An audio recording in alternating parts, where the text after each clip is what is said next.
Right. He was most familiar with all of the guns that were in the family. His grandfather went hunting with his grandfather, and that's where Vince got this silver gun from his father when his father passed away. But he said that gun, that the 1913, is a piece of junk. Quoting him, said he didn't have a gun like that. That fits the description of a drop gun. Let me ask you a question. And now, Mr. Clarke, now if this ball powder, like you described, so the bullet that killed him was probably a reload. Now, what about the other bullets in the gun? In the same gun, there had to be other bullets in the same gun. Were they ever checked out to see if they were reloads as well, or? Well, no. There's no description of the powder. All we know is there was I think maybe there was one more bullet left in the chamber. Right. Left in the chamber. But there's no description. All it tells us is that it identifies the bullets, high velocity Remington bullets. But they don't point out the fact. And another thing about this gunpowder, I was at attended a press briefing with Accuracy Media, and I asked this, and the speaker was saying, "Oh well, I can't cover this. You got to have a smoking gun." So I got up and I asked him a question, and I said, I was holding in my hand this filing that we had filed in the Special Division of the U.S. Court of Appeals for the D.C. Circuit, Special Division for the purpose of appointing independent counsels. We filed it under seal. It was released. And I brought it with me after it was released, unsealed. And I was holding it up. I said, this document proves, number one, that they lied about everything, but also proves that the powder debris, that is the smoke that emanated from the weapon, was all along Vince Foster's fingers. And we had I got a weapon that was shot blanks, but it was a weapon that was very similar to the one, and we put these little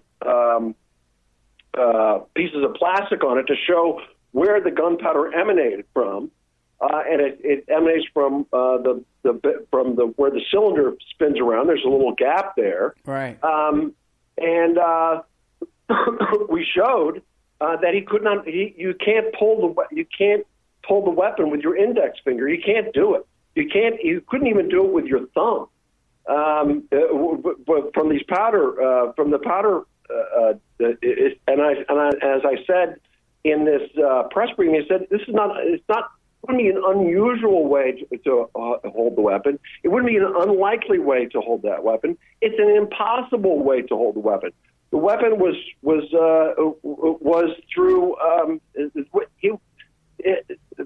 when the weapon went off and the powder was deposited, it was consistent only with Foster holding the weapon or trying to push the weapon away in a defensive posture. And he had a bullet wound in his neck. It kind of all makes sense.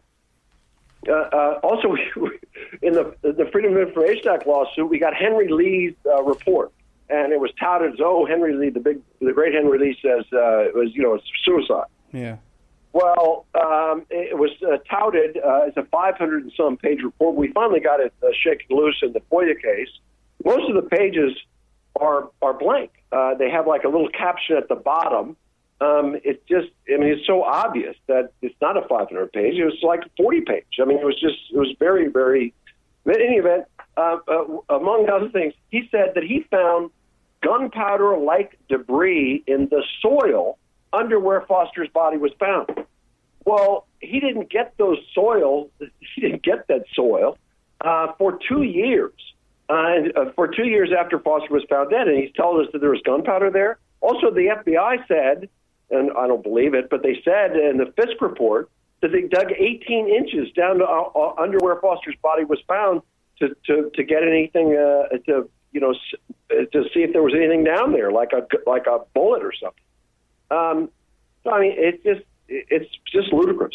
Okay, it's just absolutely ludicrous. Got a question from the chat room. First of all, I have a question to preface this question. Do you think he was shot in the park or that he was dumped in the park?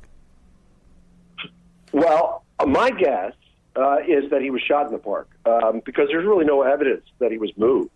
I mean, people say, oh, he committed suicide at the White House and they moved his body. Well, he didn't commit suicide, number one. And I think there's really no evidence that his body was moved because there's not enough blood. The blood would have emanated from his neck if he had moved. Oh, incidentally, speaking of blood, and let's talk a little bit more about this exit wound.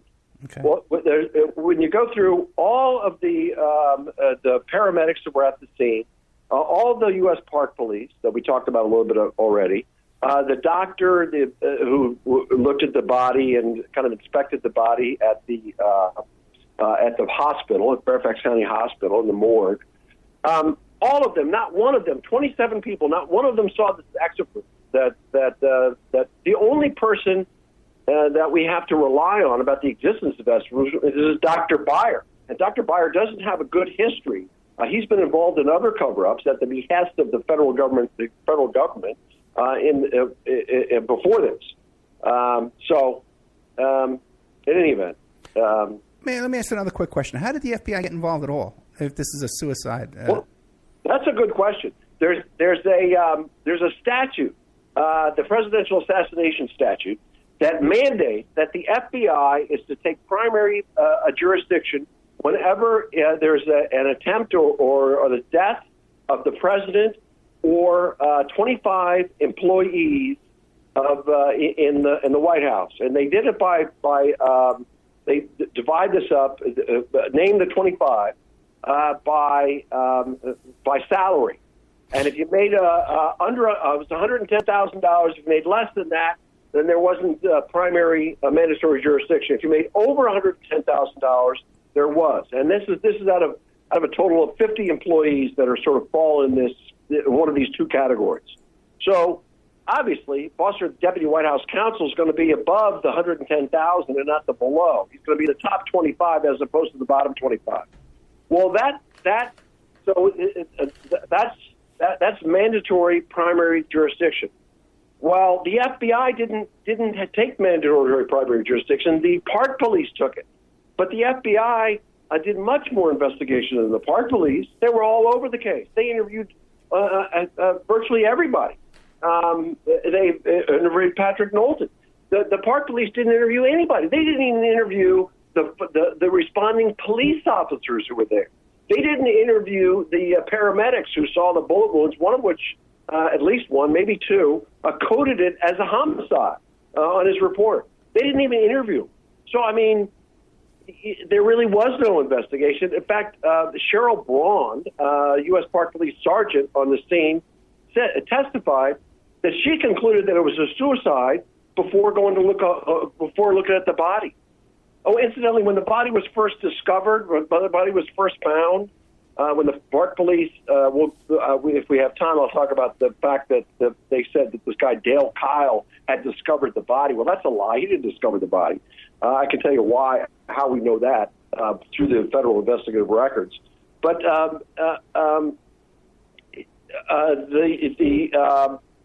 of the paramedics was with this U.S. Park Police officer who was sort of uncanny, knew right where the body was, seemingly, and it was all alone. They spread out to find the body. They didn't know exactly where it was, but he, was maybe real lucky. In any event, he's there, and one of the paramedics kind of follows him. And he sees somebody running away from the woods. Somebody running away in the woods when the police arrived and when the paramedics arrived. I mean,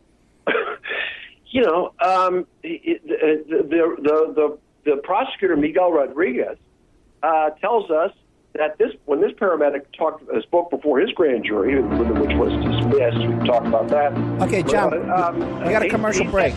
John, we got a commercial break. It could have been cars, but when he saw, but it wasn't cars, but he saw somebody running away from the body there. Okay, John, we have a commercial. Tells us it was a car. John, we got a commercial break. We'll be right back with more of John Clarke talking about Vince Foster, TWA 800. Thank you so much.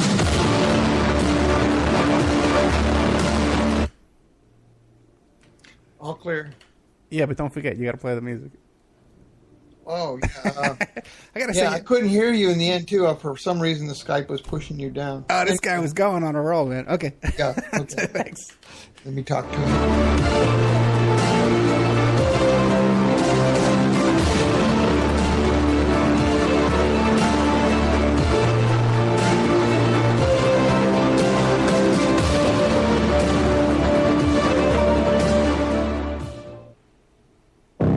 Welcome to the world's meeting place. American. It's practically narcotics. Freedom. Oh, yes, I like it very much. Radio. You're an American institution. American Freedom Radio. Did you know there are 3 million edible food plants on Earth, and none have the nutritional value of the hemp plant? HempUSA.org offers you hemp protein powder. It does not contain chemicals or THC, is non-GMO, and is 100% gluten-free. Hemp protein powder burns fat, builds muscle, contains 53% protein, and feeds the body the nutrients it needs. Call 888-910-4367 and see what our powder, seeds, and oil can do for you. Only at HempUSA.org. HempUSA.org introduces 3 brand new detox formulations of microplant powder. Brain Fuel for depression, bipolar disorders, and stress. Total Care, anti-cancer agent that cleans the liver and organs and increases memory. Rejuvenate, invigorates and heals the body, mind, and spirit. These products are your alternative to pharmaceuticals. Call 888-910-4367 and like us on Facebook. We ship worldwide. Only at HempUSA.org. People of dumb. You can say what you want about this country, and I love this place. I love the freedoms we used to have. I love it. I love that.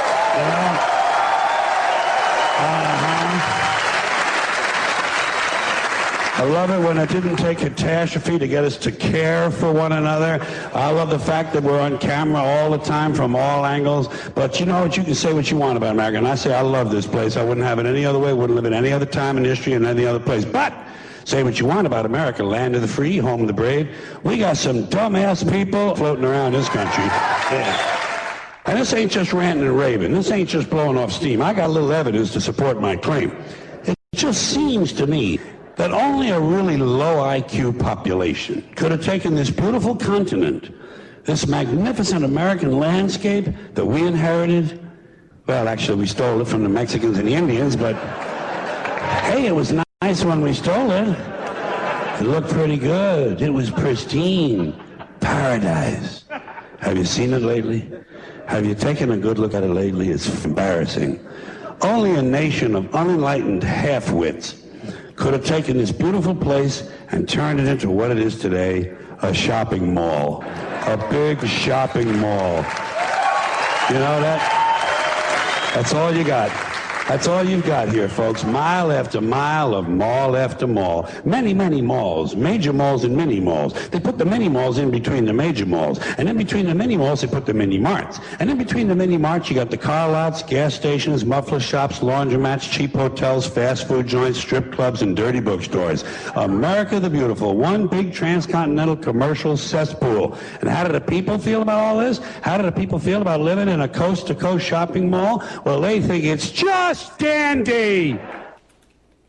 You're listening to AmericanFreedomRadio.com, the network who perseveres in delivering intelligent debate, constructive dialogue with true independence. The freedom to broadcast the truth is not free at all. So what is American Freedom Radio worth to you? The empowering information with fun, honest and pure integrity behind it provides an example to follow, friendships to flourish, with the moral altruism that pulls no punches. The hosts sacrifice and show remarkable discipline in their duty to deliver quality radio and service to the community with strength, wisdom, and loyalty. The founders of AFR wish to thank you personally for sharing your views and insights to make the best radio and alternative media. Now it's time for you to give something back and play a vital role in the future of America. Be as generous with us as we've been with you. Click on the donate banner at AmericanFreedomRadio.com or volunteer by emailing AmericanFreedomRadio@ymail.com. Vaccine, psychotropic drugs, and artillery batteries not included. No rules, no rules, no taboo topics, no taboo topics, no fear of doom, no fear of doom. We are American Freedom Radio, American Freedom Radio.